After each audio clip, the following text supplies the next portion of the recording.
वाराणसी के पुराने railway station पर जब राहुल ने अपने भारी कदम रखे तो उसे लगा जैसे समय की बेरहम धूल ने उसके सारे ऊंचे सपनों को एक ही झटके में हमेशा के लिए दफन कर दिया हो। 5 साल पहले ठीक इसी स्टेशन से उसने एक ऐसी ट्रेन पकड़ी थी जिसने उसे उसके अपनों से बहुत दूर, लंदन की चकाचौंध भरी लेकिन ठंडी दुनिया में पहुंचा दिया था। तब उसकी आंखों में सफलता की एक अंधी चमक थी और दिल में सिर्फ एक क्रूर स्वार्थ बसा हुआ था।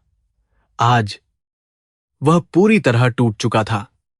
आज उसकी हालत उस भिखारी से भी बदतर थी जो स्टेशन के बाहर फटे कपड़ों में बैठा हर आने जाने वाले से एक सिक्के की उम्मीद लगाता है।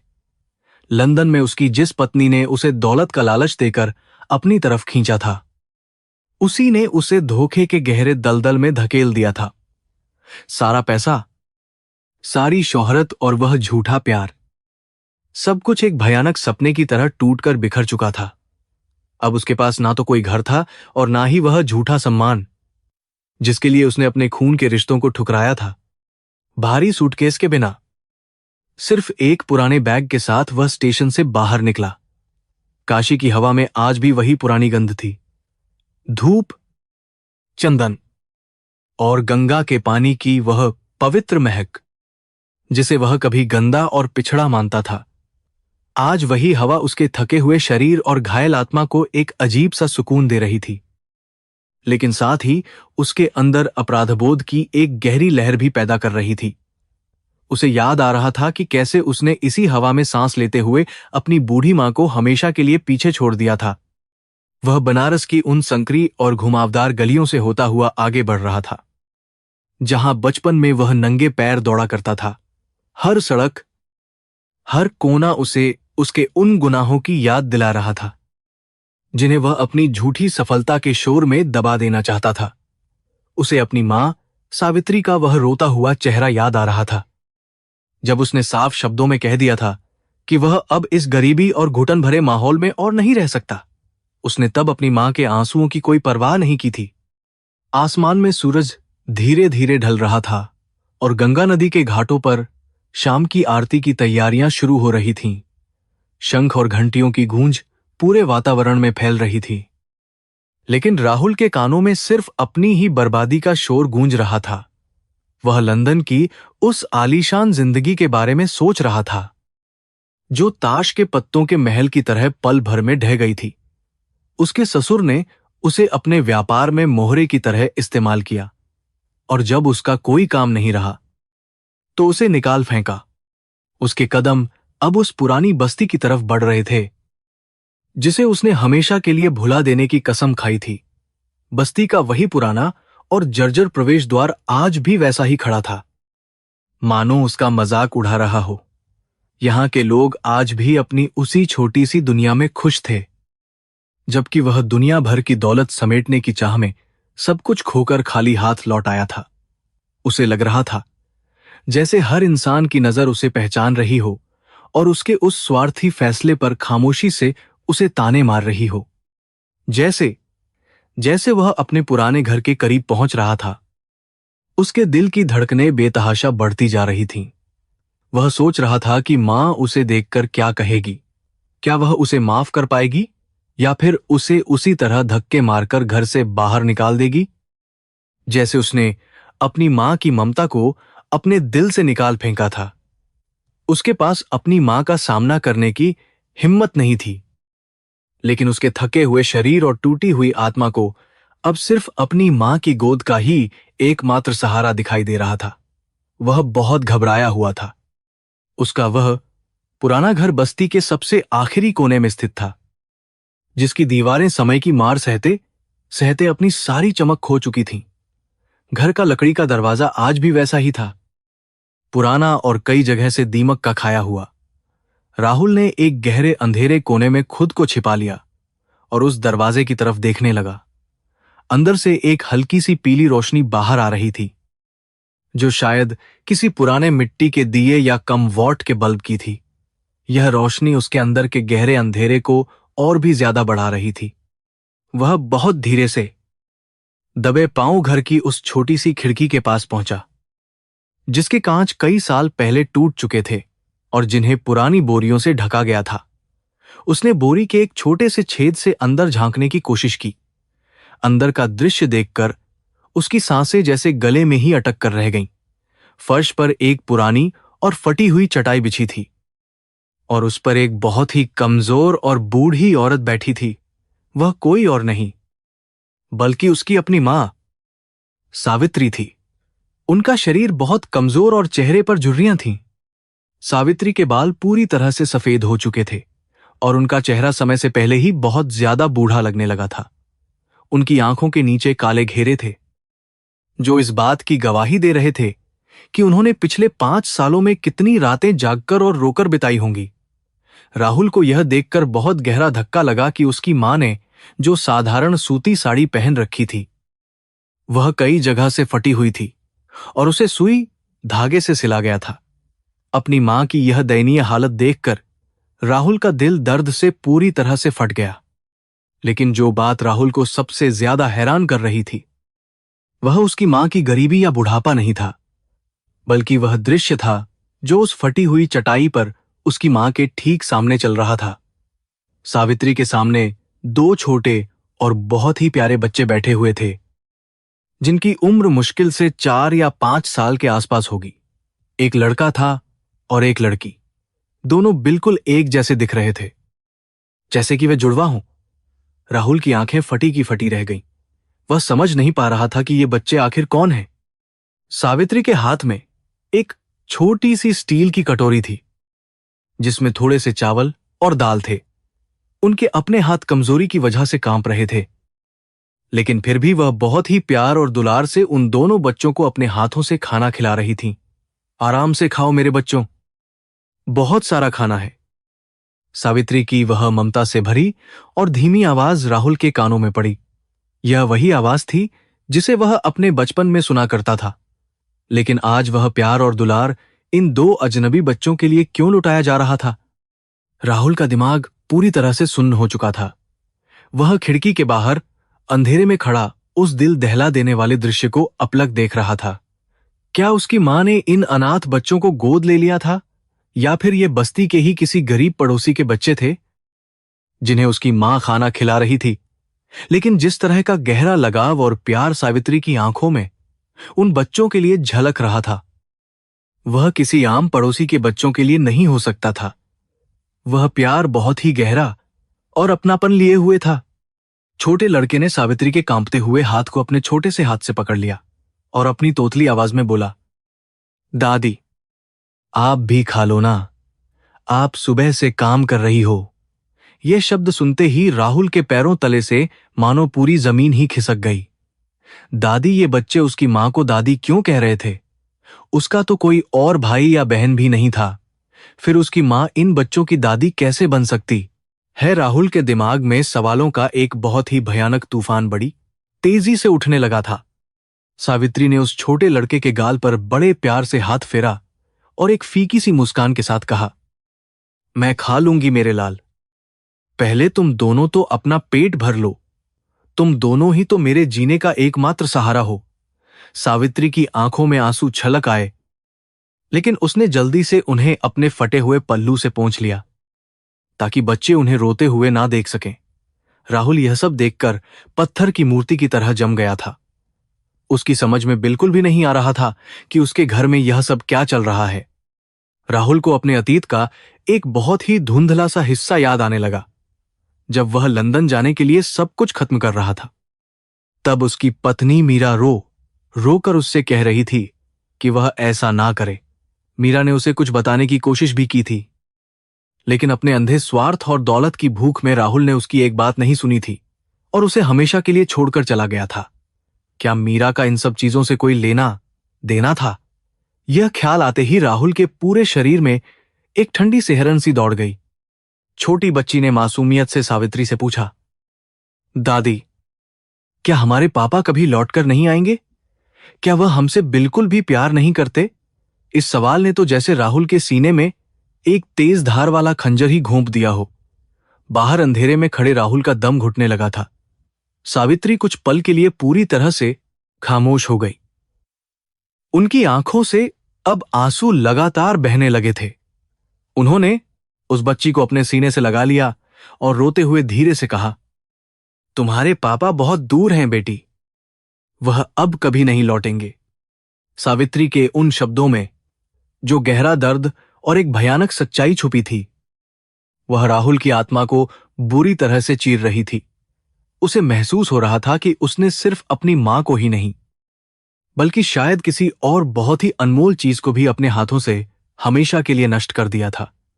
वह बाहर बारिश और कीचड़ में खड़ा अपनी किस्मत पर और अपने उन क्रूर फैसलों पर खून के आंसू रो रहा था। उसे समझ नहीं आ रहा था कि वह अब घर के अंदर जाकर अपनी मां का सामना कैसे करेगा।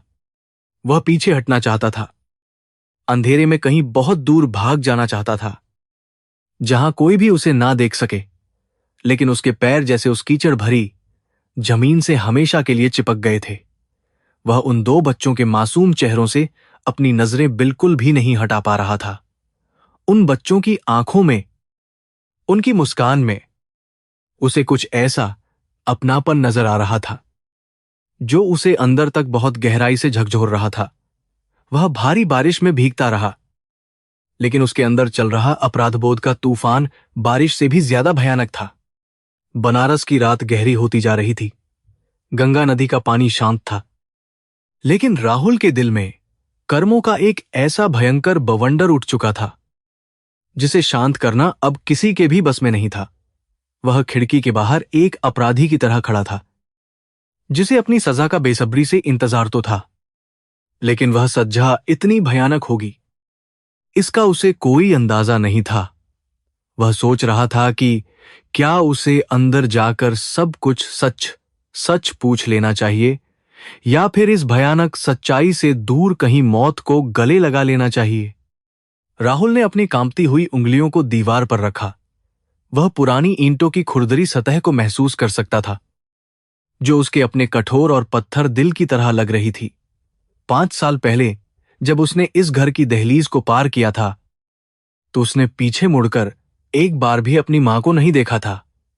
आज वह उसी दहलीज पर एक भिखारी बनकर खड़ा था, जिसके पास ना तो पैसा था और ना ही कोई ऐसा इंसान जो उसे अपना कह सके। वह उस खिड़की से दूर नहीं जा पा रहा था। वह बस देखता रहा। अंदर कमरे में मिट्टी के तेल से जलने वाला वह पुराना लैंप अब धीरे धीरे बुझने लगा था, जिससे कमरे में अंधेरा और भी ज्यादा गहरा होने लगा। सावित्री ने दोनों बच्चों को अपने साथ उस फटी हुई चटाई पर सुला लिया था और उन्हें अपनी बाहों में कसकर छुपा लिया था, ताकि उन्हें ठंड ना लगे। राहुल की आंखों से आंसुओं की एक अंतहीन धारा बह रही थी, जो बारिश के पानी के साथ मिलकर उसके गालों से होते हुए जमीन पर गिर रही थी। वह अपनी जिंदगी की सबसे बड़ी गलती का दर्द चुपचाप बाहर खड़ा सह रहा था। रात का सन्नाटा अब बनारस की गलियों में पूरी तरह से छा चुका था। सिर्फ दूर कहीं से कुत्तों के भौंकने की आवाज या गंगा के घाट पर बजने वाले किसी अकेले घंटे की आवाज आ रही थी। राहुल अभी भी उस खिड़की के पास उसी मुद्रा में खड़ा था।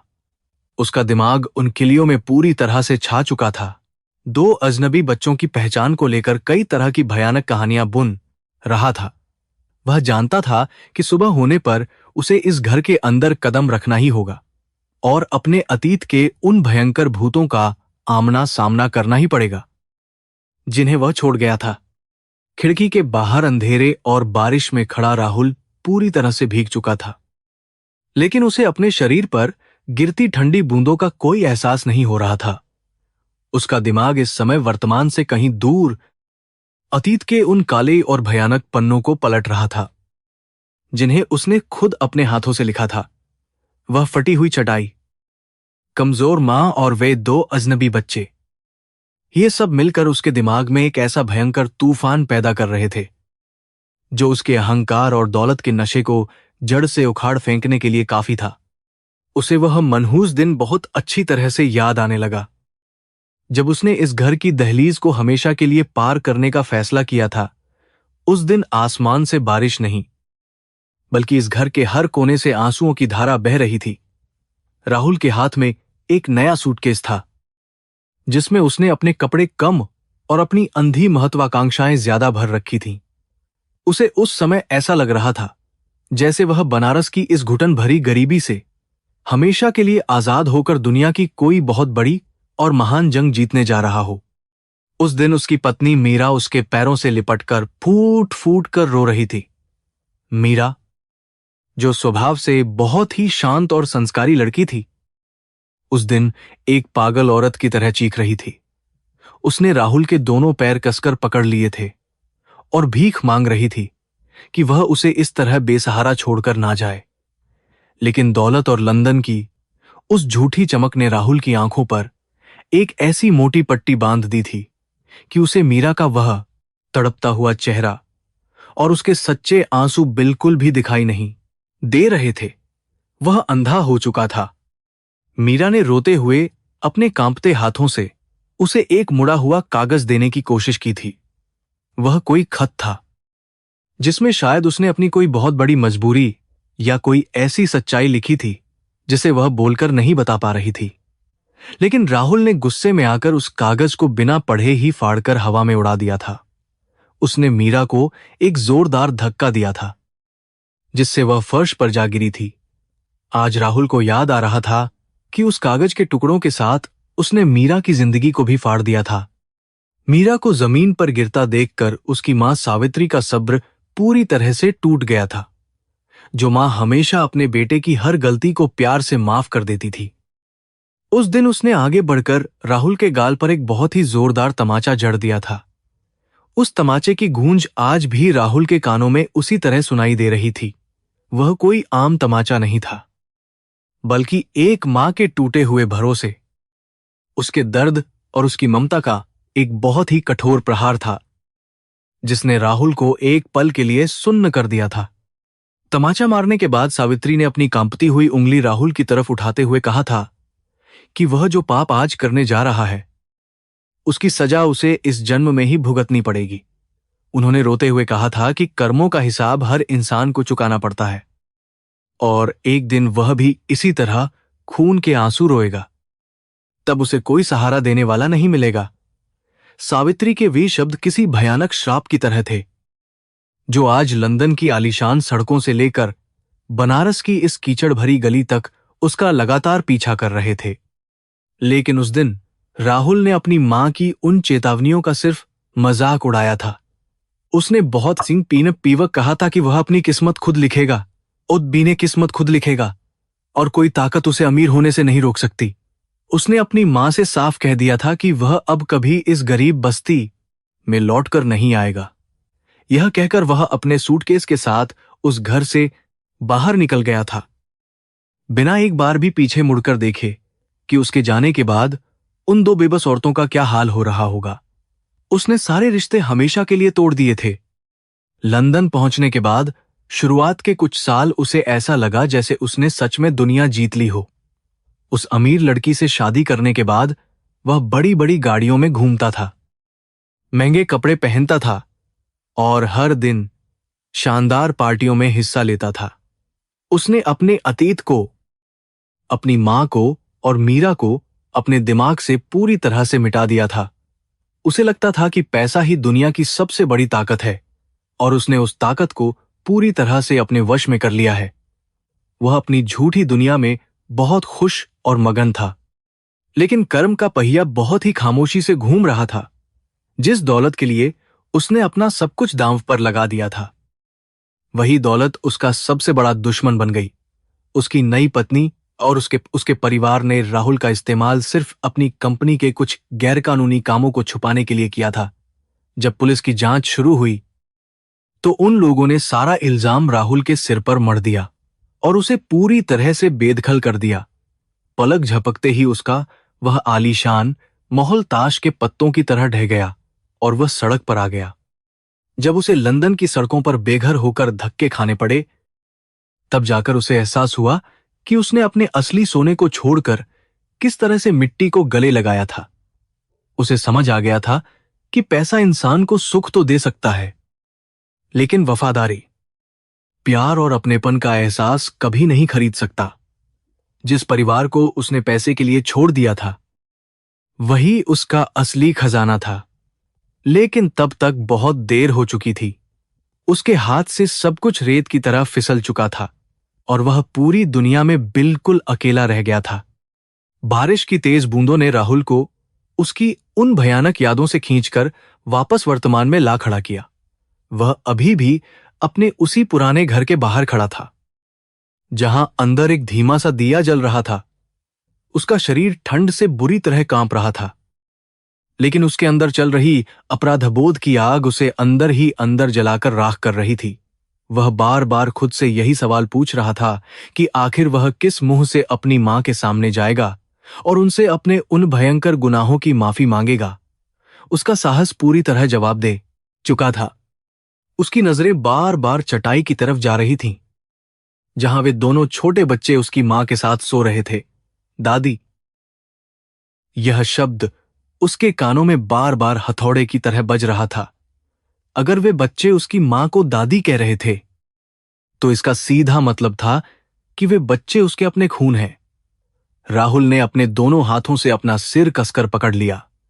वह इस सच्चाई को स्वीकार करने से बुरी तरह डर रहा था। अगर वे बच्चे सच में उसके हैं, तो उसने अपनी जिंदगी का सबसे अनमोल हिस्सा हमेशा के लिए खो दिया है। उसे मीरा का वह रोता हुआ चेहरा याद आने लगा। क्या उस खत में मीरा ने उसे यही बताने की कोशिश की थी कि वह मां बनने वाली है? क्या उसने अपने ही बच्चों की जान की परवाह किए बिना मीरा को उस हालत में धक्के मारकर छोड़ दिया था? यह विचार आते ही राहुल को अपने आप से भयानक नफरत होने लगी। उसे लगने लगा कि वह किसी इंसान के रूप में एक बहुत बड़ा राक्षस है, जिसने अपनी झूठी महत्वाकांक्षाओं के लिए अपने ही परिवार और अपने ही मासूम बच्चों को तिल तिल कर मरने के लिए छोड़ दिया था। आज बनारस की इस अंधेरी रात में उसे अपनी मां सावित्री की कही हुई हर एक बात पत्थर की लकीर की तरह सच साबित होती हुई दिखाई दे रही थी। कर्म ने उसे एक ऐसे चौराहे पर लाकर खड़ा कर दिया था, जहां से ना तो वह आगे जा सकता था और ना ही पीछे लौट सकता था। उसने दौलत की खातिर रिश्तों का कत्ल किया था, और आज वही कर्म उसे इस गरीबी और बेबसी में जलने के लिए मजबूर कर रहा था। भगवान ने उसे उसके हर एक पाप की बहुत ही भयानक और दर्दनाक सजा दी थी। राहुल दीवार के सहारे धीरे धीरे नीचे बैठ गया और फूट फूट कर रोने लगा। बारिश का पानी और उसके आंसू आपस में मिलकर बह रहे थे।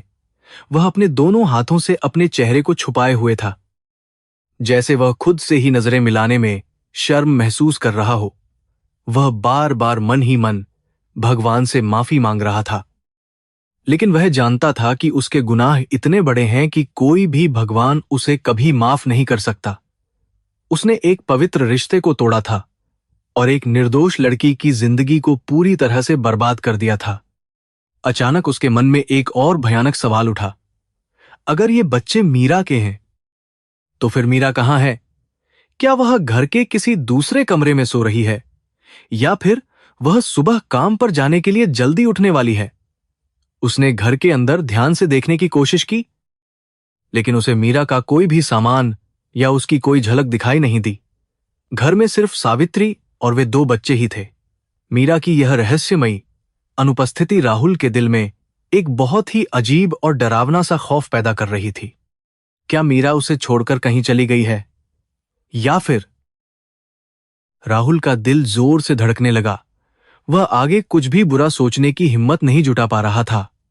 वह जानता था कि बनारस जैसे शहर में एक अकेली औरत के लिए दो बच्चों को पालना और एक बूढ़ी सास की देखभाल करना कितना मुश्किल होता है।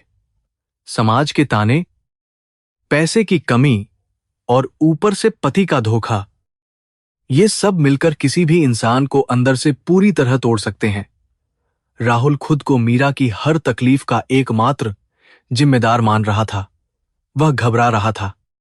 उसके अंदर से एक आवाज आ रही थी कि वह तुरंत दरवाजा खोले, अंदर जाए और अपनी मां के पैरों में गिरकर जोर जोर से रोए। वह अपनी मां को बताना चाहता था कि उसे अपनी हर गलती का एहसास हो गया है और वह अब पूरी जिंदगी उनके चरणों में बिताने के लिए तैयार है। वह उन बच्चों को गले लगाना चाहता था और मीरा से हाथ जोड़कर अपने हर उस पाप की क्षमा मांगना चाहता था जो उसने पैसे के नशे में चूर होकर किए थे। लेकिन अपराधबोध की भारी जंजीरों ने उसके पैरों को बुरी तरह जकड़ रखा था।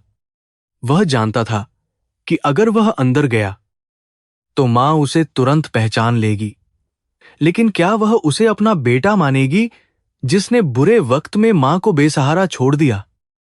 क्या उसे लौटने का कोई हक है? राहुल का मन अजीब सी कशमकश में था। वह एक कायर की तरह खिड़की के बाहर से अपनी बर्बादी का तमाशा देख रहा था।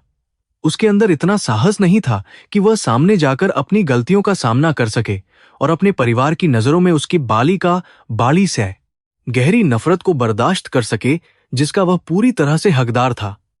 बाहर बारिश अब और भी तेज हो गई थी और बिजली के कड़कने की आवाजें आसमान को चीर रही थीं। लेकिन राहुल के मन के अंदर जो बिजली कड़क रही थी वह इस तूफान से कहीं ज्यादा खतरनाक थी। वह उस ठंडी जमीन पर बैठा हुआ अपने बालों को नोच रहा था। उसे अपनी उस अंधी महत्वाकांक्षा पर बहुत ज्यादा गुस्सा आ रहा था जिसने उसे एक हंसते खेलते परिवार से दूर करके इस दलदल में फेंक दिया था। उसे लग रहा था जैसे समय उसे चिढ़ा रहा हो और उसकी इस भयानक मूर्खता पर जोर जोर से हंस रहा हो। लंदन के वे बड़े बड़े बैंक अकाउंट, वे शानदार गाड़ियां और वे कीमती सूट आज उसे कचरे के ढेर से भी ज्यादा बेकार और गंदे लग रहे थे। असल दौलत तो इस टूटे फूटे घर के अंदर उस फटी हुई चटाई पर सो रही थी जिसे उसने कभी भी पहचानने की कोशिश ही नहीं की थी। उसने कांच के टुकड़ों को हीरा समझकर अपनी तिजोरी में भर लिया था और असली हीरों को नाली में फेंक दिया था। आज जब उसकी आंखें खुलीं तो उसके हाथ पूरी तरह से खाली थे और उसका दिल पश्चाताप की आग में बुरी तरह से जल रहा था। रात धीरे धीरे बीत रही थी और सुबह होने में अब कुछ ही घंटे बाकी रह गए थे। राहुल को पता था कि जैसे ही सुबह होगी बस्ती के लोग जाग जाएंगे और उसे इस हालत में देखकर पहचान लेंगे। वह नहीं चाहता था कि उसकी वजह से उसकी मां को एक बार फिर से बस्ती वालों के तानों का सामना करना पड़े। उसे कोई ऐसा फैसला लेना था जो उसके और उसके परिवार के लिए सही हो, लेकिन उसका दिमाग सुन्न था। सोचने समझने की उसकी सारी ताकत पूरी तरह से खत्म हो चुकी थी। वह बस खामोशी से बैठा हुआ था। लेकिन फिर उसने अपने अंदर की बची खुची हिम्मत को एक साथ बटोरने का फैसला किया। वह इस तरह से छुपकर नहीं भाग सकता था। उसने जो गलतियां की थीं उनका हिसाब उसे खुद ही देना होगा। उसे अपनी मां की आंखों में आंखें डालकर अपनी सजा को स्वीकार करना होगा, चाहे वह सजा उसे हमेशा के लिए इस घर से निकाल देने की ही क्यों ना हो। वह उसे सहने के लिए तैयार था। उसने धीरे से अपने कांपते हुए पैरों पर खड़े होने की कोशिश की। उसका शरीर कमजोरी की वजह से लड़खड़ा रहा था, लेकिन इरादा पक्का था। उसने एक गहरी सांस ली और अपनी आंखों से गिरते हुए गर्म आंसुओं को पोंछ लिया। वह जानता था कि आगे का रास्ता बहुत कठिन और कांटों से भरा होने वाला है। उसे अपनी मां के उस गुस्से का सामना करना पड़ेगा जो पिछले 5 सालों से उनके दिल में एक ज्वालामुखी की तरह उबल रहा होगा। उसे उन सवालों के जवाब देने होंगे जो वह छोटे बच्चे अपनी मासूमियत में उससे पूछेंगे। राहुल ने धीरे धीरे अपने कदम उस पुराने और जर्जर लकड़ी के दरवाजे की तरफ बढ़ाए जिसके पीछे उसकी जिंदगी का सबसे बड़ा सच उसका इंतजार कर रहा था। यह कदम उसके लिए लंदन जाने वाली उस फ्लाइट पर चढ़ने से भी ज्यादा भारी और मुश्किल लग रहा था। यह कदम एक ऐसे इंसान का था जो अपनी हार को पूरी तरह से स्वीकार कर चुका था और अब सिर्फ एक भिखारी बनकर अपने ही घर में दया की भीख मांगने जा रहा था। कर्मों की अदालत में आज उसका आखिरी फैसला होने वाला था। उसने अपने हाथ को आगे बढ़ाया और दरवाजे की उस ठंडी कुंडी पर रख दिया। उसका दिल इतनी जोर से धड़क रहा था कि उसे लग रहा था जैसे उसकी छाती फट जाएगी। राहुल के कांपते हुए हाथों ने जैसे ही उस पुराने लकड़ी के दरवाजे को धक्का दिया, एक बहुत ही डरावनी और कर्कश सी आवाज पूरे सन्नाटे को चीरती हुई गूंज उठी। यह आवाज उस टूटे हुए दरवाजे की नहीं थी, बल्कि राहुल की उस बची खुची हिम्मत के टूटने की थी जो उसने अभी अभी बटोरी थी। दरवाजा धीरे धीरे खुला और बाहर की ठंडी हवा कमरे के अंदर दाखिल हो गई, जिससे वह मिट्टी के तेल वाला लैंप बुरी तरह फड़फड़ाने लगा। राहुल के कदम उस घर की दहलीज पर जम गए जिसे उसने 5 साल पहले अपनी मर्जी से हमेशा के लिए छोड़ दिया था। दरवाजे की उस तेज आवाज को सुनकर सावित्री की आंखें तुरंत खुल गईं। नींद में डूबी हुई उस बूढ़ी औरत ने घबराकर दरवाजे की तरफ देखा। हल्की पीली रोशनी में उसे दरवाजे पर एक धुंधला सा साया नजर आया जो सिर झुकाए खड़ा था। पहले तो सावित्री को लगा कि शायद बाहर बारिश से बचने के लिए कोई अजनबी या कोई भिखारी उनके घर के दरवाजे पर आकर खड़ा हो गया है। उसने अपनी फटी हुई चादर को बच्चों के ऊपर अच्छी तरह से ओढ़ाया और बहुत ही संकोच के साथ उस अजनबी इंसान से पूछा कि वह इतनी रात गए वहां कौन है। मान, मैं हूं। राहुल के गले से एक बहुत ही कमजोर और घुटती हुई आवाज निकली। उसकी आवाज आंसुओं में पूरी तरह से भीगी हुई थी और उसमें एक ऐसा दर्द था जो किसी भी इंसान का कलेजा चीर सकता था। यह आवाज सुनते ही सावित्री के शरीर में एक अजीब सी बिजली दौड़ गई। यह आवाज उसके कानों के लिए बहुत जानी पहचानी थी। यह उस बेटे की आवाज थी जिसके इंतजार में उसने अपनी आंखों की रोशनी तक कमजोर कर ली थी। सावित्री की आंखें फटी की फटी रह गईं और उसका शरीर बुरी तरह से कांपने लगा। सावित्री ने अपनी कमजोर और कांपती हुई टांगों पर खड़े होने की कोशिश की। वह धीरे धीरे चलकर उस अजनबी की तरफ बढ़ने लगी। जैसे ही वह उसके करीब पहुंची, बाहर चमकने वाली बिजली की रोशनी में उसने राहुल का चेहरा स्पष्ट रूप से देखा। वही माथा, वही आंखें, लेकिन अब वह चेहरा पूरी तरह से मुरझा चुका था।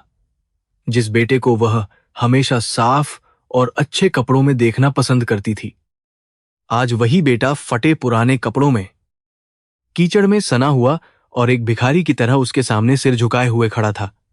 यह नजारा बहुत ही दर्दनाक था। राहुल अब और ज्यादा अपने आंसुओं को रोक नहीं पाया।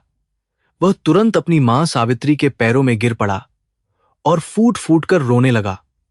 उसने अपनी मां के दोनों पैरों को अपने हाथों से कसकर पकड़ लिया, बिल्कुल वैसे ही जैसे बचपन में वह किया करता था। मुझे माफ कर दो मां, मुझे माफ कर दो, मैं पूरी तरह से बर्बाद हो गया हूं। मेरा सब कुछ छिन गया है। मैं बहुत बड़ा पापी हूं।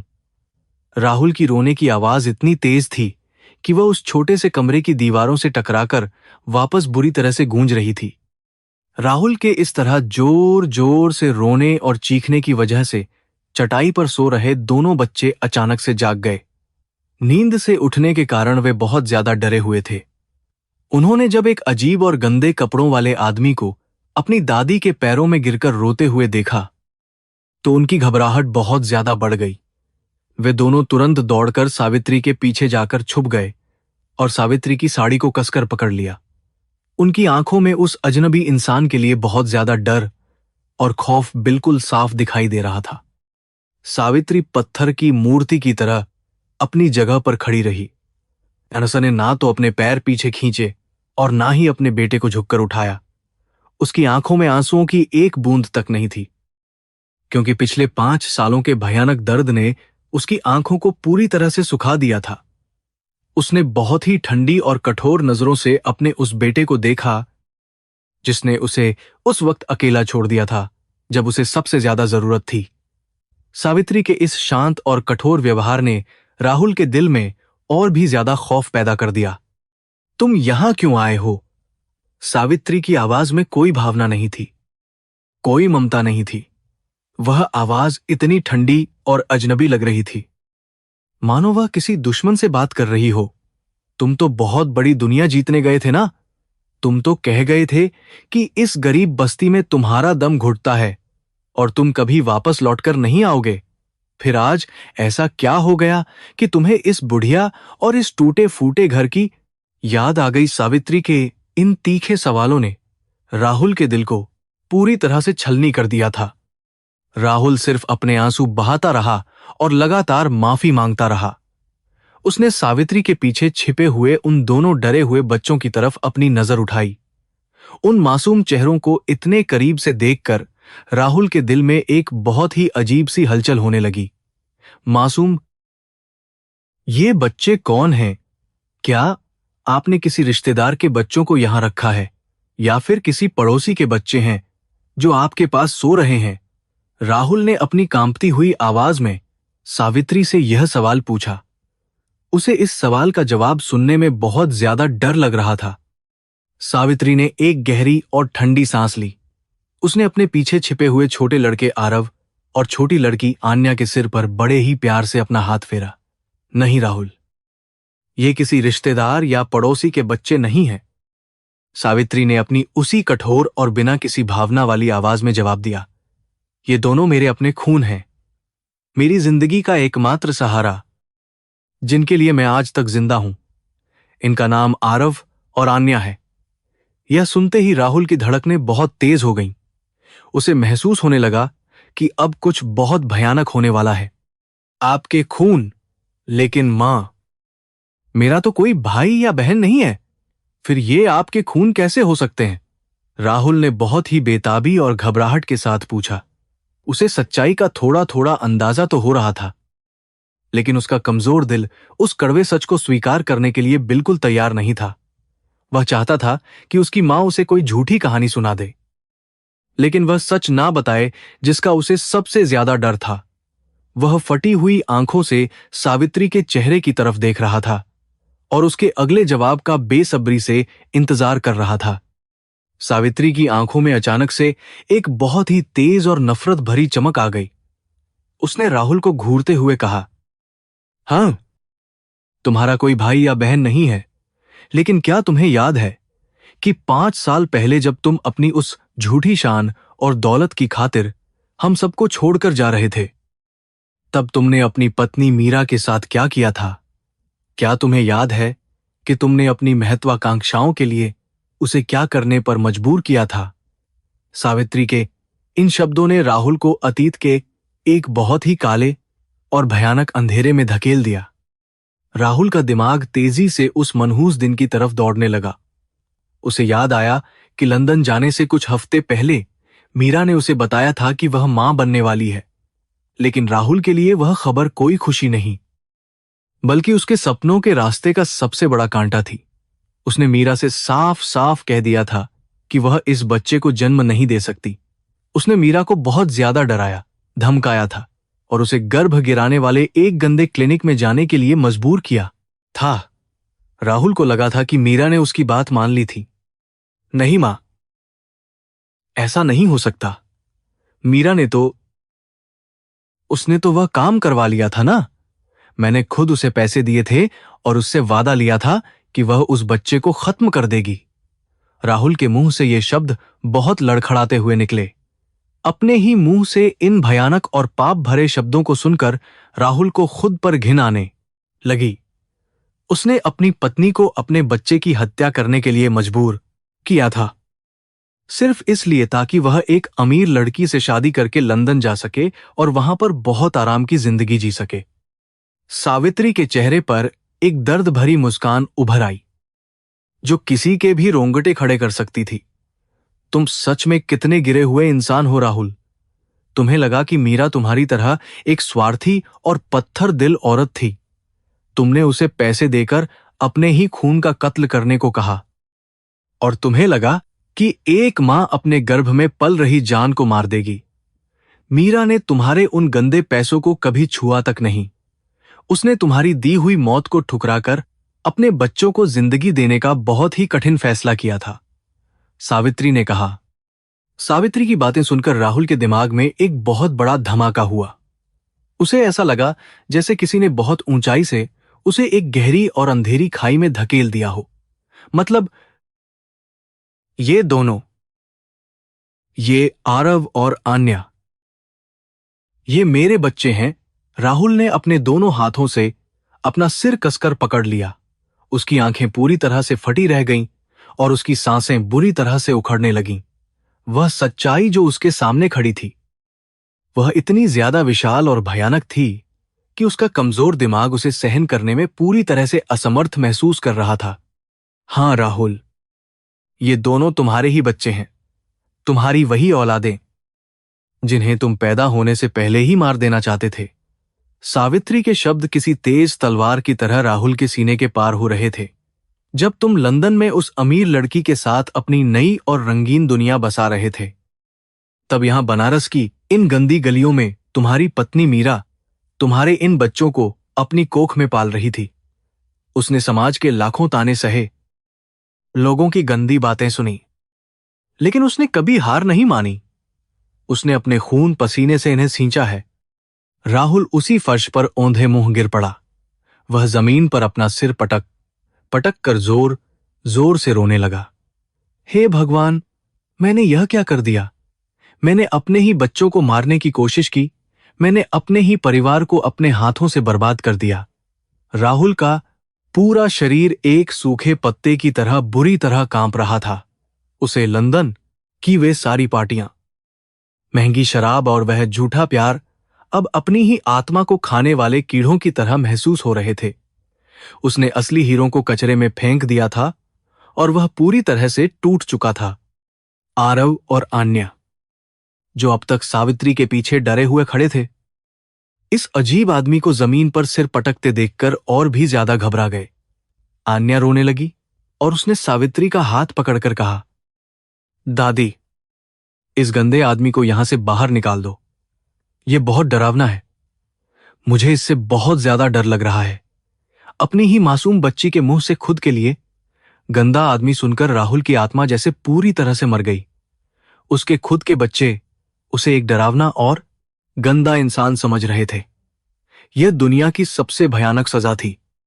राहुल ने अपने आंसू पोंछे और अपने घुटनों के बल चलते हुए आन्या और आरव की तरफ बढ़ने की कोशिश की। नहीं बेटा, मैं डरावना नहीं हूं। मैं गंदा नहीं हूं। मैं तुम्हारा। राहुल के गले में पिता शब्द अटक कर रह गया। उसे लगा कि उसके जैसे पापी इंसान के मुंह से पिता शब्द इन मासूम बच्चों के लिए एक बहुत बड़ी गाली के समान है। उसने अपने गंदे और कांपते हुए हाथों को आगे बढ़ाया ताकि वह एक बार अपने बच्चों को छू सके, उन्हें अपने सीने से लगा सके। लेकिन आरव ने तुरंत आन्या को पीछे खींच लिया। पीछे हटो, आरव ने अपनी छोटी सी आवाज में पूरी ताकत लगाकर राहुल पर चिल्लाया। हमें मत छूना। हमारी दादी ने कहा है कि अजनबियों से बात नहीं करनी चाहिए। तुम हमारे घर से बाहर चले जाओ। उस छोटे से बच्चे की आवाज में जो नफरत और गुस्सा था, उसने राहुल को अंदर तक बुरी तरह से जलाकर राख कर दिया। जिन बच्चों को वह अपनी गोद में खिलाने के सपने देखने लगा था, वे बच्चे उसकी परछाई से भी नफरत कर रहे थे। कर्म का यह सीधा और भयानक प्रहार राहुल को अंदर तक पूरी तरह से नष्ट कर रहा था। सावित्री ने राहुल को रोकते हुए कहा, खबरदार राहुल, मेरे बच्चों को अपने इन पापी हाथों से छूने की कोशिश भी मत करना। जिस इंसान ने इन्हें गर्भ में ही मार देने का फैसला कर लिया था, उसे अब इन्हें छूने का कोई अधिकार नहीं है। सावित्री की आंखों में अब आंसुओं की जगह एक बहुत ही भयानक गुस्सा था। तुमने मीरा को तो अपने पैरों तले कुचल दिया, लेकिन मैं तुम्हें इन बच्चों के भविष्य को खराब नहीं करने दूंगी। तुम्हारे लिए तुम्हारे ये बच्चे उसी दिन मर चुके थे, जिस दिन तुम उस सूटकेस के साथ यह घर छोड़कर गए थे। मीरा, मीरा कहाँ है? मां, राहुल ने अचानक से रोते हुए पूछा। उसे इस बात का एहसास हुआ कि उसने अभी तक मीरा को इस घर में नहीं देखा है। मुझे मीरा से माफी मांगनी है। मैं उसके पैरों में गिरकर अपने सारे पापों की माफी मांगूंगा। मैं उसे यकीन दिलाऊंगा कि मैं बदल गया हूं। मैं अब वह पुराना और स्वार्थी राहुल नहीं रहा। मैं अब एक अच्छा पति और एक अच्छा पिता बनकर दिखाऊंगा। बस मुझे एक बार मीरा से मिला दो मां। मैं सब कुछ ठीक कर दूंगा। राहुल बच्चों की तरह बहुत जोर जोर से बिलख रहा था। मीरा का नाम सुनते ही कमरे में एक बहुत ही भारी और भयानक सन्नाटा छा गया। बाहर बारिश की आवाज भी जैसे कुछ पल के लिए शांत हो गई। सावित्री का कठोर चेहरा अचानक से दर्द और दुख के एक बहुत ही गहरे समंदर में डूब गया। उसके होंठ बुरी तरह से कांपने लगे और वह दीवार का सहारा लेकर नीचे फर्श पर बैठ गई। सावित्री की इस हालत को देखकर राहुल के दिल की धड़कनें पूरी तरह से रुकने लगीं। उसे महसूस होने लगा कि अब जो सच्चाई बाहर आने वाली है, वह उसकी जान लेकर ही मानेगी। तुम सब कुछ ठीक करना चाहते हो ना? राहुल, सावित्री ने बहुत ही धीमी और कांपती हुई आवाज में कहना शुरू किया। तुम मीरा से माफी मांगना चाहते हो, तुम एक अच्छा पिता बनना चाहते हो। सावित्री ने अपने फटे हुए पल्लू से अपना चेहरा छुपा लिया और बुरी तरह से रोने लगी। लेकिन तुमने बहुत देर कर दी राहुल, बहुत ज्यादा देर कर दी। अब तुम चाहे अपनी जान भी दे डाउन, तुम मीरा से कभी माफी नहीं मांग सकते। भगवान ने तुम्हारे लिए माफी का वह दरवाजा हमेशा के लिए बंद कर दिया है। अब कुछ भी नहीं बचा है। क्या मतलब है आपका मां? ऐसा मत कहिए। मीरा कहाँ है? राहुल पागल हो रहा था। वह सावित्री के पास खिसक कर गया और उसे झकझोरते हुए पूछने लगा। उसका दिमाग किसी भी तरह के बुरे ख्याल को स्वीकार नहीं करना चाहता था, लेकिन सावित्री की आंखों में जो बेबसी और मौत का साया दिखाई दे रहा था, उसने राहुल को अंदर से पूरी तरह से खोखला कर दिया। सावित्री ने अपने आंसू पोंछे और राहुल की आंखों में सीधे देखते हुए वह भयानक सच बताया, जिसने राहुल की पूरी दुनिया को एक ही झटके में पूरी तरह से खत्म कर दिया।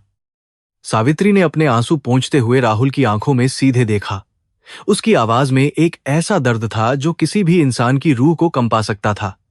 तुम उस मीरा को ढूंढ रहे हो जिसे तुमने 5 साल पहले ही अपने पैरों तले कुचलकर मार डाला था। मीरा अब इस दुनिया में नहीं है राहुल।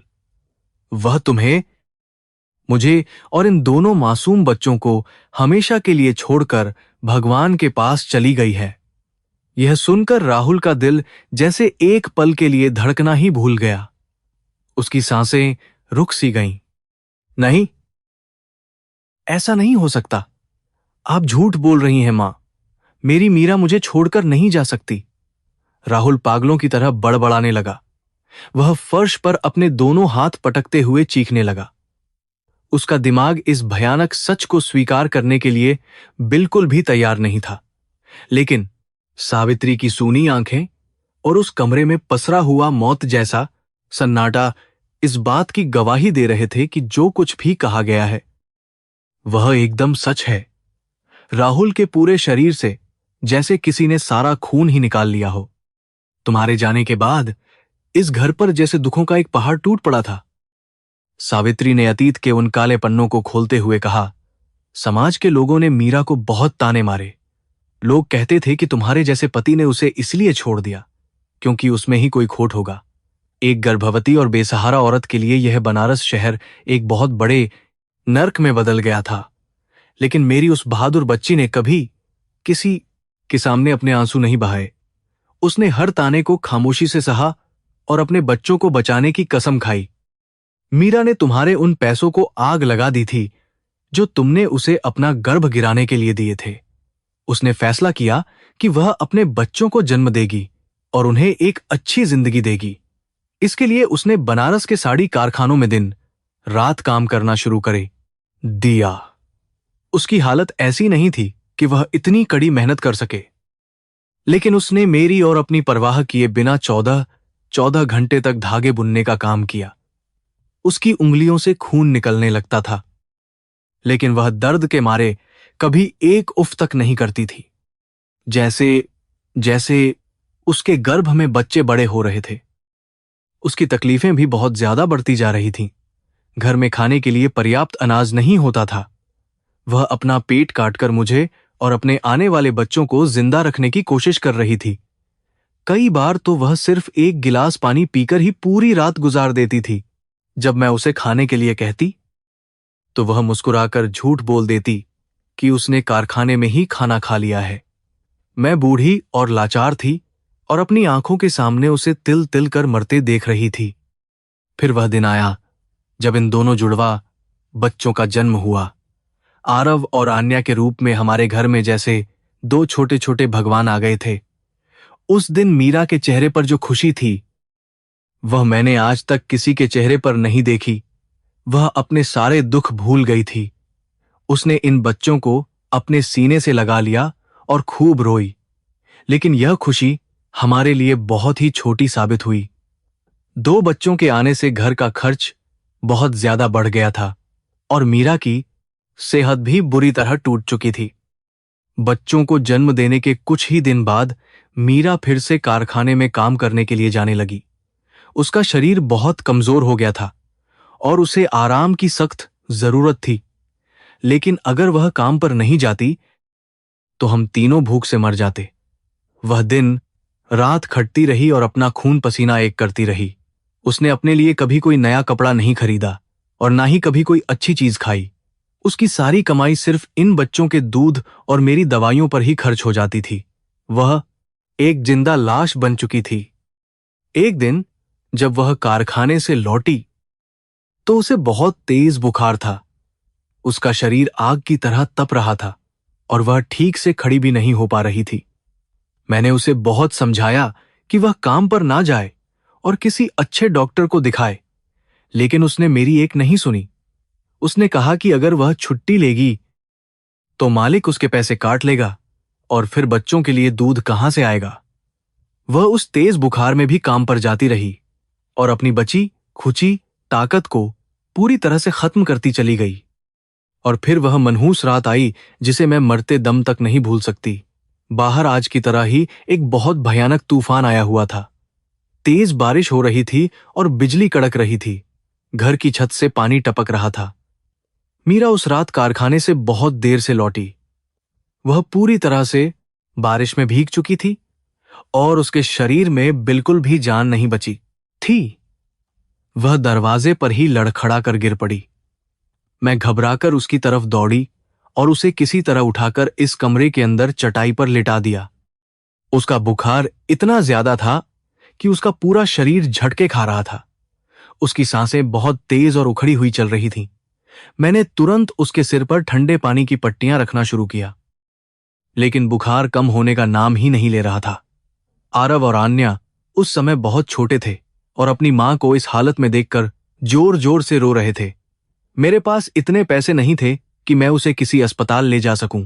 मैं बस भगवान से उसकी जिंदगी की भीख मांग रही थी और अपनी किस्मत को बुरी तरह कोस रही थी। मीरा को शायद इस बात का एहसास हो गया था कि अब उसका अंतिम समय करीब आ गया है। उसने अपने कांपते हुए हाथों से मेरा हाथ पकड़ लिया। उसकी आंखों से लगातार आंसू बह रहे थे। वह बार बार इन बच्चों की तरफ देख रही थी और उसका दिल भयानक दर्द से तड़प रहा था।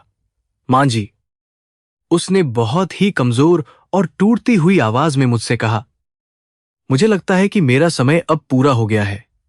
मैं इन मासूम बच्चों को आपके सहारे छोड़कर जा रही हूं। कृपया मेरे इन बच्चों का हमेशा ध्यान रखना। मैंने रोते हुए उससे कहा कि वह ऐसी बातें ना करे। वह जल्दी ही ठीक हो जाएगी। लेकिन वह सच जानती थी। उसने अपनी बची हुई सारी ताकत इकट्ठा की और मुझसे एक बहुत बड़ा वचन मांगा। मां जी, मेरी मौत के बाद बच्चों को कभी मत बताना कि उनका पिता एक लालची और स्वार्थी इंसान था जिसने उन्हें मारना चाहा था। मेरे बच्चों के दिल में अपने पिता के लिए कभी नफरत मत पैदा होने देना। उन्हें बस यही बताना कि उनके पिता अच्छे इंसान थे और अब वे इस दुनिया में नहीं हैं। यह उसका आखिरी वचन था जो उसने मुझसे लिया था। सावित्री की आंखों से आंसुओं की एक अंतहीन धारा बह रही थी।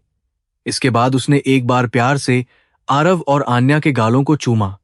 उसकी आंखें छत की तरफ एकटक देखने लगीं और फिर उसने मेरे ही हाथों में तड़प तड़प कर अपनी आखिरी सांस ली। बाहर बारिश का तूफान चल रहा था और अंदर मेरे घर का इकलौता चिराग हमेशा के लिए बुझ गया था। मैंने अपनी जवान बहू को अपने सामने मरते हुए देखा है राहुल। क्या तुम इस दर्द का अंदाजा भी लगा सकते हो? सावित्री की यह दर्दनाक कहानी सुनकर राहुल का दिल पूरी तरह से फट चुका था। उसके अंदर की सारी दुनिया राख के ढेर में बदल चुकी थी। वह जोर जोर से एक जानवर की तरह चीखने लगा। उसने अपने दोनों हाथों से अपने बालों को कसकर नोच लिया और अपना सिर फर्श पर जोर जोर से पटकने लगा। उसके माथे से खून की धार निकलकर उसके चेहरे पर बहने लगी थी, लेकिन उसे इस शारीरिक दर्द का कोई भी एहसास नहीं हो रहा था। उसकी आत्मा बहुत ही भयानक तरीके से चीत्कार कर रही थी और वह पूरी तरह टूट गया था। मीरा, मुझे माफ कर दो। मीरा राहुल पागलों की तरह फर्श पर लौटने लगा। उसे अब समझ आ रहा था कि उसकी लालच और अंधी महत्वाकांक्षा ने कितनी बड़ी कीमत वसूली है। उसने दौलत के नशे में चूर होकर एक ऐसी देवी का कत्ल कर दिया था जो उससे सच्चा प्यार करती थी। यह कोई बीमारी या गरीबी की मौत नहीं थी, बल्कि यह हत्या थी और इस हत्या का एकमात्र जिम्मेदार वह खुद था। कर्म की लाठी ने उस पर एक ऐसा वार किया था जिसकी चोट वह अपनी आने वाली 7 जन्मों तक नहीं भुला सकता था। वह अपनी आंखों को हाथों से दबाकर फूट फूट कर रो रहा था। उसे मीरा का वह प्यारा सा मुस्कुराता हुआ चेहरा याद आ रहा था जिसे उसने अपने क्रूर हाथों से हमेशा के लिए रुला दिया था। उसे वह खत याद आ रहा था जिसे उसने बिना पढ़े ही फाड़ दिया था। शायद उस खत में मीरा ने उसे अपनी गर्भावस्था के बारे में बताने की कोशिश की होगी, लेकिन उसने अपने अहंकार में कुछ भी सुनना जरूरी नहीं समझा। अगर उसने उस दिन एक बार भी मीरा की बात सुन ली होती तो शायद आज यह भयानक दिन नहीं देखना पड़ता जब वह लंदन के महंगे रेस्टोरेंट में बैठकर शराब पी रहा होता था। तब उसकी पत्नी यहां बनारस की गंदी गलियों में भूख और बीमारी से तड़प रही थी, जब वह अपनी नई पत्नी के साथ मखमली बिस्तर पर सो रहा था। तब मीरा उसके बच्चों को बचाने के लिए कारखाने में अपना खून बहा रही थी। यह सब सोचकर राहुल को अपने आप से इतनी ज्यादा घिन आ रही थी कि वह चाहता था कि धरती फट जाए और वह उसमें हमेशा के लिए समा जाए। उसका अपराधबोध एक बहुत बड़े ज्वालामुखी की तरह बुरी तरह फट चुका था। आरव और आन्या उस खौफनाक आदमी को इस तरह से सिर पटकते और खून से लथपथ देखकर और भी ज्यादा डर गए थे। वे दोनों जोर जोर से रोते हुए अपनी दादी के सीने से चिपक गए। दादी, इस पागल आदमी को यहां से भगा दो, यह हमें मार देगा, हमें इससे बहुत डर लग रहा है। आरव ने रोते हुए कहा, अपने ही बेटे के मुंह से, खुद के लिए। पागल आदमी सुनकर राहुल को ऐसा लगा जैसे किसी ने उसके सीने में एक साथ सैकड़ों तीखे खंजर घोंप दिए हों। यह सजा किसी भी नर्क से ज्यादा भयानक थी। सावित्री ने अपने बच्चों को गले से लगा लिया और उन्हें शांत करने की कोशिश की। उसने राहुल की तरफ कोई दया या सहानुभूति नहीं दिखाई।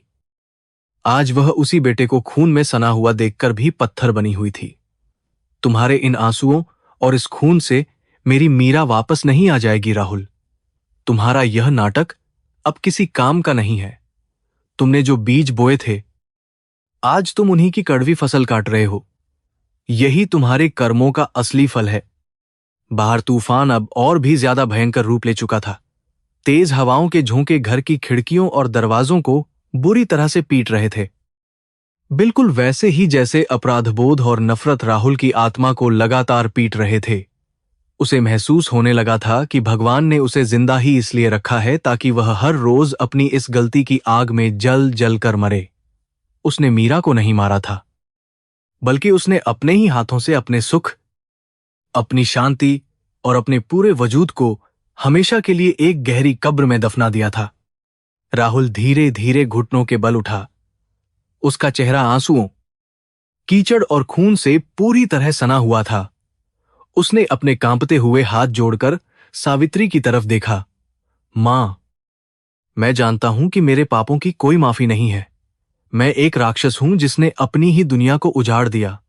लेकिन क्या मुझे जिंदगी में सिर्फ एक आखिरी बार इन बच्चों को गले लगाने की इजाजत मिल सकती है?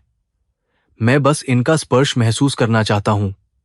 मैं वादा करता हूं कि इसके बाद मैं आपकी और इनकी जिंदगी से हमेशा के लिए बहुत दूर चला जाऊंगा। सावित्री ने बहुत ही कठोरता के साथ अपना सिर ना में हिलाया। नहीं राहुल, तुम इन बच्चों को कभी नहीं छू सकते। मीरा ने मुझसे मरते समय जो वचन लिया था, मैं उसे किसी भी कीमत पर नहीं तोड़ सकती। उसने कहा था कि बच्चों को कभी मत बताना कि उनका पिता एक लालची राक्षस था। अगर तुम इन्हें गले लगाओगे तो इनके अंदर तुम्हारे लिए कोई ना कोई रिश्ता जन्म ले लेगा, और मैं ऐसा कभी नहीं होने दूंगी। ये बच्चे सिर्फ मेरे और मेरी मीरा के हैं। तुम इनके लिए हमेशा एक अजनबी थे और अजनबी ही रहोगे। राहुल के लिए अब कुछ भी कहने या सुनने को नहीं बचा था। वह समझ चुका था कि इस जन्म में तो क्या, आने वाले 100 जन्मों तक भी उसे अपने इस जघन्य अपराध से कभी मुक्ति नहीं मिल सकती। उसने अपना सिर फिर से उसी ठंडे और कठोर फर्श पर टिका दिया और एक मृत शरीर की तरह बेजान होकर रोता रहा। कमरे में अब सिर्फ बाहर बरसती हुई तेज बारिश की आवाज और एक टूटे हुए इंसान की सिसकियां ही गूंज रही थीं। कर्मों के इस भयानक न्याय ने एक अहंकारी इंसान को पूरी तरह से मिटा दिया था। राहुल फर्श पर पड़ा हुआ किसी बेजान पत्थर की तरह लग रहा था। उसकी रगों में बहने वाला खून जैसे बर्फ में बदल चुका था। उसने अपनी सूजी हुई और खून से लाल हो चुकी आंखों को बहुत ही धीरे से ऊपर उठाया और उन दो मासूम चेहरों को देखा जो उसकी अपनी ही परछाई थे। एक पिता का तड़पता हुआ दिल अपने बच्चों को छूने के लिए बुरी तरह से बेचैन हो रहा था। उसने अपनी कांपती हुई बाहों को आरव और आन्या की तरफ फैलाया, जैसे कोई डूबता हुआ इंसान अपनी आखिरी सांस के लिए किसी तिनके का सहारा मांग रहा हो। मेरे बच्चों, मेरे पास आ जाओ, बस एक बार मुझे गले से लगा लो। राहुल के गले से एक बहुत ही दर्दनाक और घुटी हुई आवाज निकली, लेकिन जैसे ही उसने आगे बढ़ने की कोशिश की, आरव ने पूरी ताकत लगाकर उसे पीछे की तरफ धक्का दे दिया। उस छोटे से बच्चे के नन्हे हाथों में जैसे दुनिया भर की नफरत और गुस्सा एक साथ भर गया था। आन्या भी अपने भाई के पीछे छुपकर जोर जोर से रो रही थी। उन दोनों बच्चों की आंखों में उस अजनबी और खून से सने आदमी के लिए सिर्फ खौफ और भयंकर नफरत ही थी। आरव ने अपनी दादी सावित्री का हाथ कसकर पकड़ लिया और अपनी तोतली लेकिन बेहद कड़क आवाज में बोला, तुम दूर रहो हमसे गंदे आदमी। हमारे पापा बहुत अच्छे इंसान थे। दादी ने बताया है कि वह भगवान के पास चले गए हैं। हमारे पापा मर चुके हैं और हम अजनबियों से बात नहीं करते। एक छोटे से बच्चे के मुंह से निकले इन मासूम लेकिन बेहद जहरीले शब्दों ने राहुल की आत्मा को हमेशा के लिए छलनी कर दिया। उसके अपने ही खून ने उसे मृत घोषित कर दिया था। यह उसके कर्मों का सबसे खौफनाक और भयानक प्रहार था। उन शब्दों ने राहुल के सीने में एक ऐसा गहरा घाव कर दिया था जिसे दुनिया की कोई भी दवा कभी नहीं भर सकती थी। उसे समझ आ गया था कि कर्म का न्याय कितना ज्यादा क्रूर और सटीक होता है। जिस परिवार को उसने दौलत की अंधी भूख में छोड़ दिया था, आज वही परिवार उसके बिना अपनी अलग दुनिया बना चुका था। उस दुनिया में राहुल के लिए ना तो कोई जगह थी और ना ही कोई माफी। उसने अपनी सबसे कीमती दौलत को अपने ही गंदे हाथों से हमेशा के लिए नष्ट कर दिया था। अब उसके पास अपनी सफाई में कहने के लिए एक भी शब्द नहीं बचा था। वह जानता था कि अगर उसने जबरदस्ती अपने पिता होने का सच इन बच्चों पर थोपने की कोशिश की तो मीरा की आखिरी इच्छा भी टूट जाएगी। मीरा ने इन बच्चों को जिस पवित्रता और प्यार के साथ बड़ा किया था, राहुल अपनी मनहूस परछाई डालकर उसे गंदा नहीं करना चाहता था। वह एक हारा हुआ जुआरी था जो जिंदगी की बाजी पूरी तरह हार चुका था। उसने अपने दोनों हाथ जोड़कर सावित्री और उन दोनों मासूम बच्चों के सामने अपना सिर पूरी तरह से झुका दिया। मैं जा रहा हूं मां, राहुल ने जमीन पर माथा टेकते हुए बहुत ही धीमी और कांपती हुई आवाज में कहा। मीरा ने आपको जो वचन दिया था उसे आप हमेशा निभाना। इन बच्चों को कभी यह मत बताना कि इनका पिता कोई जिंदा राक्षस था। इन्हें बस यही पता होना चाहिए कि इनका पिता मर चुका है। यह कहकर राहुल धीरे धीरे अपने घुटनों के बल उठा। उसने एक आखिरी बार उस पुरानी चटाई, अपनी बूढ़ी मां और उन दो बच्चों को अपनी आंसुओं भरी आंखों से देखा। फिर वह बिना पीछे मुड़े उस अंधेरे और तूफानी दरवाजे से बाहर निकल गया। बाहर बनारस की सड़कों पर तूफान अब भी पूरी तरह से कहर बरपा रहा था। तेज बारिश की बूंदें राहुल के चेहरे पर पड़े खून और कीचड़ को धो रही थीं, लेकिन उसकी आत्मा पर लगे उस भयानक कलंक को कोई भी पानी साफ नहीं कर सकता था। वह बेतहाशा सड़कों पर ऐसे भाग रहा था जैसे कोई पागल इंसान अपनी ही परछाई से बचने की कोशिश कर रहा हो।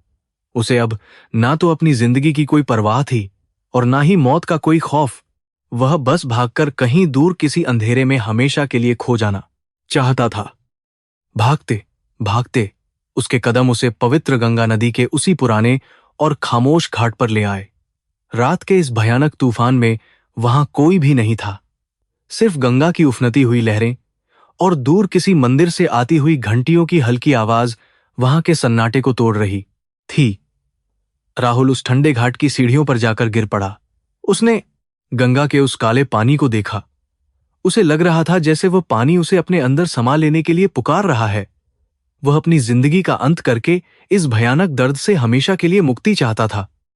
उसने गंगा की उन तेज लहरों में छलांग लगाने के लिए अपने कदम आगे बढ़ाए, लेकिन तभी उसे मीरा का वह तड़पता हुआ चेहरा याद आ गया।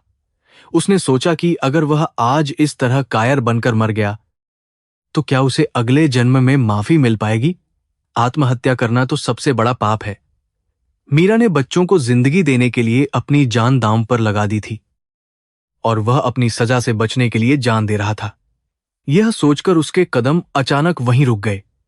उसे मौत से ज्यादा अपने प्रायश्चित की जरूरत महसूस होने लगी। उसने फैसला किया कि वह इतनी आसानी से मौत को गले लगाकर अपने कर्मों के दंड से नहीं भागेगा। उसे जिंदा रहकर तिल तिल कर मरना होगा। यही उसके लिए सबसे सही और कठोर सजा थी।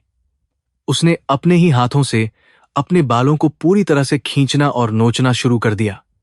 वह एक पागल आदमी की तरह अपने बाल उखाड़ रहा था जब तक कि उसका सिर पूरी तरह से गंजा और खून से लथपथ नहीं हो गया। उसने अपने शरीर पर मौजूद उन सभी कीमती और महंगे कपड़ों को फाड़कर गंगा की तेज लहरों में हमेशा के लिए फेंक दिया। पास ही में एक साधु का पुराना और फटा हुआ भगवा कपड़ा पड़ा था, जिसे शायद किसी ने छोड़ दिया था।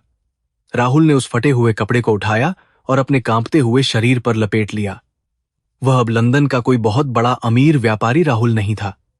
वह सिर्फ एक बेनाम, बेघर और अनाथ भिखारी बन चुका था, जिसकी अपनी कोई पहचान नहीं थी। उसने अपने चेहरे पर घाट की वह पवित्र राख मल ली जिसे लोग मरने के बाद चिता से छोड़ जाते हैं। उसने जीते जी ही अपनी आत्मा की चिता को पूरी तरह से जला दिया था। दिन बीतते गए, महीने गुजरे और फिर कई साल बीत गए। बनारस के उस पवित्र घाट पर लोगों ने एक ऐसे अजीब और खामोश भिखारी को देखना शुरू कर दिया जो कभी किसी से एक शब्द भी नहीं बोलता था। वह सर्दी, गर्मी और बरसात में उसी घाट की एक ठंडी सीढ़ी पर बैठा रहता था। उसके हाथ में भिक्षा मांगने के लिए एक छोटा सा टूटा हुआ मिट्टी का कटोरा होता था। वह कभी किसी से कुछ मांगता नहीं था। जो कोई भी दया करके उसके कटोरे में कुछ डाल देता, वह बस उसी से अपनी भूख को मिटा लिया करता था। उसकी सूनी और पथराई हुई आंखें हमेशा गंगा नदी के उस पार क्षितिज को देखती रहती थीं। वह दिन रात सिर्फ अपने होठों में कुछ बुदबुदाता रहता था। लोगों को लगता था कि शायद वह भगवान का कोई मंत्र पढ़ रहा है या कोई तपस्या कर रहा है, लेकिन असल में वह हर पल सिर्फ मीरा की आत्मा की शांति के लिए प्रार्थना करता था। वह भगवान से विनती करता था कि मीरा को उसके अगले जन्म में हर वह खुशी और सम्मान मिले जो उसने इस जन्म में अपनी क्रूरता और स्वार्थ के कारण उससे पूरी तरह से छीन लिया था। कभी कभी जब त्योहार होता था तो वह चुपचाप छुपते हुए अपनी पुरानी बस्ती की तरफ चला जाता था। वह बहुत दूर एक अंधेरे कोने में खड़ा होकर अपनी मां सावित्री और अपने दोनों बच्चों को देखा करता था। आरव और आन्या अब धीरे धीरे बड़े हो रहे थे और स्कूल जाने लगे थे। सावित्री भी अब पहले से ज्यादा कमजोर हो चुकी थी, लेकिन बच्चों की मुस्कान देखकर उसके चेहरे पर एक अजीब सी चमक रहती थी। राहुल उन्हें दूर से देखकर ही अपने आंसुओं को पी लेता था और कभी भी उनके सामने जाने की हिम्मत नहीं करता था। घाट पर बैठकर उसे भिक्षा में जो भी थोड़े बहुत पैसे मिलते थे, वह उनमें से एक भी पैसा अपने ऊपर खर्च नहीं करता था। वह उन सभी सिक्कों और नोटों को बहुत ही संभाल कर एक छोटी सी पोटली में जमा करता रहता था। जब वह पोटली भर जाती थी तो वह रात के गहरे अंधेरे में जाकर उसे अपने घर के टूटे हुए दरवाजे के पास चुपचाप रखाता था। वह चाहता था कि किसी भी तरह से उन पैसों से उसकी मां की कोई दवा आ जाए या फिर उसके बच्चों की स्कूल की कोई नई किताब खरीदी जा सके। अगली सुबह जब सावित्री घर का दरवाजा खोलती तो उसे वह छोटी सी पोटली पड़ी हुई मिलती। वह उस पैसों की पोटली को देखकर हमेशा हैरान रह जाती थी। उसे कभी समझ नहीं आया कि कौन सा इंसान उनकी इस तरह से छुपकर मदद कर रहा है। वह उन पैसों को अपनी आंखों से लगाती और उस अनजान मददगार के लिए दिल से दुआ मांगती थी। राहुल दूर कहीं पेड़ के पीछे छुपकर अपनी मां को ऐसा करते हुए देखता था। अपनी मां के मुंह से अनजाने में दी गई वह दुआ उसके लिए दुनिया का सबसे बड़ा सुकून था। लेकिन इन सब के बावजूद उसके दिल में मौजूद वह भयानक अपराधबोध कभी कम नहीं हुआ। गंगा का पवित्र पानी भी उसकी आत्मा पर लगे उस दाग को नहीं धो पा रहा था। उसे हर रात सपने में मीरा का वह रोता हुआ चेहरा दिखाई देता था। उसे अपने ही बच्चों की वह नफरत भरी आवाज सुनाई देती थी, जो उसे डरावना और गंदा इंसान कह रही थी। वह नींद में जोर जोर से चीखकर उठ जाता था और फिर पूरी रात गंगा के किनारे बैठकर फूट फूट कर रोता रहता था। यह एक ऐसा नर्क था जिससे कोई बाहर नहीं आ सकता था। लंदन में जिन मखमली गद्दों पर उसे कभी नींद नहीं आती थी, आज बनारस के इन कठोर पत्थरों पर उसे अपने कर्मों का फल भुगतते हुए एक अजीब सी शांति मिलने लगी थी। उसने जान लिया था कि इंसान की सबसे बड़ी दौलत उसके बैंक के खाते नहीं, बल्कि वे रिश्ते होते हैं जो बिना किसी स्वार्थ के जुड़े होते हैं। उसने उन रिश्तों का कत्ल किया था, इसलिए वह इस गरीबी और अकेलेपन का पूरी तरह से हकदार था। अब उसे अपने उस फटे हुए भगवा कपड़े और इस साधु वाली जिंदगी से कोई भी शिकायत नहीं बची थी। एक दिन जब वह घाट पर अपनी आंखें बंद करके बैठा हुआ था, तभी एक छोटी सी गेंद लुढ़कती हुई उसके बिल्कुल पास आकर रुक गई। उसने अपनी आंखें खोली तो देखा कि सामने आरव खड़ा था। वह अब करीब 10 साल का हो चुका था और बहुत ही समझदार लग रहा था। राहुल का दिल उसे देखकर जोर से धड़कने लगा। आरव उस भिखारी को पहचान नहीं पाया। उसका चेहरा राख और दाढ़ी से पूरी तरह छुप चुका था। आरव ने बहुत ही प्यार और सम्मान के साथ उस भिखारी के आगे अपने दोनों हाथ जोड़ लिए। बाबा, क्या आप मेरी यह गेंद मुझे वापस दे सकते हैं? आरव ने बहुत ही मीठी और संस्कारी आवाज में कहा। राहुल के हाथ बुरी तरह से कांपने लगे। उसने उस गेंद को उठाया और उसे अपने सीने से लगा लिया। उस गेंद पर उसके अपने बेटे के हाथों का स्पर्श था। उसने बहुत ही मुश्किल से अपने आंसुओं को रोका और वह गेंद आरव की तरफ बढ़ा दी। आरव ने मुस्कुराकर गेंद ली और अपनी जेब से निकालकर एक छोटा सा सिक्का राहुल के उस कटोरे में डाल दिया। बाबा, आप मेरे लिए भगवान से प्रार्थना करना, आरव ने कहा। राहुल ने अपने कांपते हुए हाथ को आगे बढ़ाया और उसे आरव के सिर पर रख दिया। यह जिंदगी में पहली और शायद आखिरी बार था जब वह अपने बेटे को छू पा रहा था। उसने अपने होंठों से कोई आवाज नहीं निकाली, लेकिन उसकी आत्मा ने उस बच्चे को दुनिया की सारी खुशियों का आशीर्वाद दे दिया। आरव मुस्कुराते हुए वहां से दौड़कर अपनी बहन आन्या के पास चला गया, जो दूर खड़ी उसका इंतजार कर रही थी। राहुल अपने कटोरे में पड़े उस छोटे से सिक्के को अपनी आंखों से लगाकर एक छोटे बच्चे की तरह रोने लगा। वह सिक्का उसके लिए लंदन में कमाए गए करोड़ों रुपयों से भी ज्यादा कीमती था। यह उसके अपने बेटे की तरफ से दिया गया दान था। उसे लगा जैसे भगवान ने उसके कर्मों की सजा को थोड़ा सा कम कर दिया है और उसे यह एक छोटा सा आशीर्वाद दे दिया है। बनारस के उसके कर्मों की सजा को थोड़ा सा कम कर दिया है। पवित्र घाट पर, जहां हर दिन सैकड़ों चिताएं जलकर राख हो जाती थीं, वहां राहुल का अहंकार, उसका स्वार्थ और उसकी लालच पूरी तरह से जलकर राख हो चुके थे। वह अब एक ऐसा इंसान बन गया था जिसने अपनी किस्मत को स्वीकार कर लिया था। कर्म का पहिया कभी रुकता नहीं है। उसने राहुल को उस ऊंचाई से गिराकर इस धूल में मिला दिया था जहां से उठने की कोई उम्मीद नहीं थी। लेकिन इस धूल में ही उसे जिंदगी का सबसे बड़ा और कड़वा सच मिला था। इंसान अपनी चालाकी से दुनिया को धोखा दे सकता है, कानून से बच सकता है, लेकिन वह अपने कर्मों के उस खाते से कभी नहीं बच सकता जो ऊपर वाला हर पल बहुत ही बारीकी से लिख रहा होता है। राहुल की कहानी इसी कर्म और उसके अटल न्याय की एक बहुत ही खौफनाक और सच्ची मिसाल बन गई। अब वह हर दिन सुबह सूरज उगने से लेकर रात के गहरे अंधेरे तक बस उसी घाट पर बैठा रहता है। उसे ना तो कल का कोई अफसोस बचा है और ना ही आने वाले कल की कोई चिंता। वह बस गंगा की लहरों को देखता रहता है और उन लहरों में अपनी मीरा की परछाई ढूंढता है। जब तक उसकी सांसें चलेंगी, वह इसी तरह इस घाट की मिट्टी में अपने पापों का प्रायश्चित करता रहेगा। यह उसकी अपनी चुनी हुई सजा है, एक ऐसा नर्क जो उसके लिए अब किसी भी स्वर्ग से ज्यादा पवित्र और सच्चा बन चुका है। उसकी कहानी बनारस के उन घाटों की खामोशी में हमेशा के लिए दफन हो गई। कोई नहीं जानता कि वह पागल और मौन भिखारी कौन है और वह किस पाप की सजा भुगत रहा है। लेकिन आसमान में चमकने वाले सितारे और गंगा की बहती हुई लहरें जानती हैं कि एक इंसान ने दौलत के नशे में अपना सब कुछ खो दिया था और अंत में उसे खुद को भी पूरी तरह से मिटाना पड़ा। कर्म अपना कर्ज ब्याज के साथ वसूलता है और जब वह वसूलता है तो इंसान के पास चुकाने के लिए सिर्फ अपने आंसू ही बचते हैं।